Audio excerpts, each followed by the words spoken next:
लेकिन इसी को थोड़ा सा आगे लेकर जाते हैं।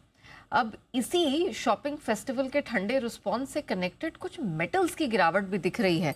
तो मुझे जरा पूजा ये बताइए कि इन दोनों का, ये मेटल मार्केट का और ये जो शॉपिंग फेस्टिवल में ठंडा रिस्पॉन्स मिला है, इसका किस तरह का कनेक्शन है? बिल्कुल, ये जो चीन में ये फेस्टिवल हुआ और उसको डिमांड इतनी अच्छा रिस्पांस नहीं मिला है, ये कहीं ना कहीं उनके कंजम्पशन को दिखा रहा है। क्योंकि चीन, हम देखते हैं कि अगर पूरी दुनिया की बात करें तो मेटल का सबसे बड़ा कंजम्पशन मार्केट है और इसी वजह से हम देख रहे हैं कि ना रिटेल बिक्री अच्छी आ रही है, ना वहाँ पर इंडस्ट्रियल ग्रोथ धीमी इस बीच देखने को मिल रही है। और उसी के चलते हम देख रहे हैं कि मेटल में जो गिरावट आ रही है, कहीं ना कहीं चीन भी उसका एक बड़ा कारण है। हालांकि अगर आपने मेटल की बात की तो मेटल के बारे में आपको बता दें कि इस बीच हम देख रहे हैं कि ओवरऑल द सेगमेंट हम देख रहे हैं कि सोना चांदी की बात कर दे, एल्यूमिनियम की बात करें, सभी में गिरावट है और दोनों ही मेटल इस महीने 9 से 12% गिर चुके हैं।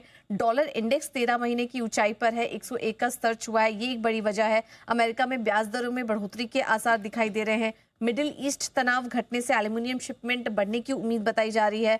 और इसके अलावा चीन और इंडोनेशिया में एल्यूमिनियम उत्पादन बढ़ा है और चीन में त्योहारी खपत भी प्रभावित हुई है। हम अभी थोड़ी देर पहले रिटेल सेल्स की बात कर रहे थे और चीन में जो एक्सपोर्ट बूम और सेमीकंडक्टर शिपमेंट है, कच्चे तेल और मेटल की मांग भी काफी ज्यादा दिखाई देती है। तो ये कुछ सिनेरियो हैं जिसके चलते हम देख रहे हैं कि मेटल्स में भी एक बड़ी गिरावट देखने को मिल रही है। ओके, तो इसको हम समराइज ऐसे कर सकते हैं कि चीन में एक कमजोर डोमेस्टिक डिमांड के आसार दिखाई दे रहे हैं, क्योंकि हमने देखा कि रिटेल सेल्स भी जो मई महीने के निकल कर आई उसमें गिरावट थी और साल 2022 के निचले स्तर पर चली गई है।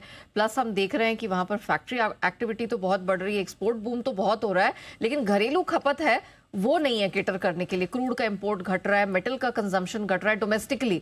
ये फैक्टर्स हैं जो प्रेशर क्रिएट कर रहे हैं। बिल्कुल।